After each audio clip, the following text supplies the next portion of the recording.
This is Mike. Mike has significant wealth hidden offshore, but has never disclosed the funds nor income derived from those funds in his Australian tax return. He wants to bring the money back into the country, but is concerned about being caught. Mike's aware of how other people have tried to bring their offshore funds back into the country, but despite their best efforts to avoid detection, they've all been caught.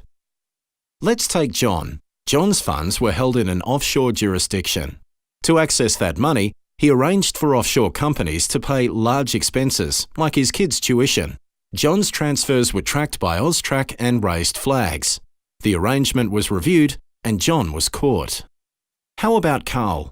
Carl's funds were also held in an offshore jurisdiction. He arranged for the money to be routed via a financial hub to Australia. Company-to-company transfers were used to try and disguise them as ordinary business transactions. Carl's transfers were tracked by AUSTRAC and raised flags. The arrangement was reviewed, and Carl was caught. As for Alex, she decided the safest course of action was to leave her money offshore. However, she soon found out that any Australian using an offshore service provider to help hide their money remains at significant risk of detection.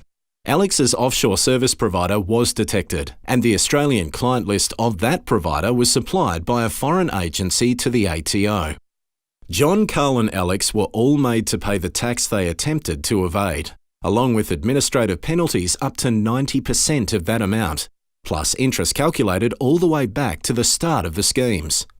If they can't pay, they'll lose all their assets and have bankruptcy on their credit histories for the rest of their lives.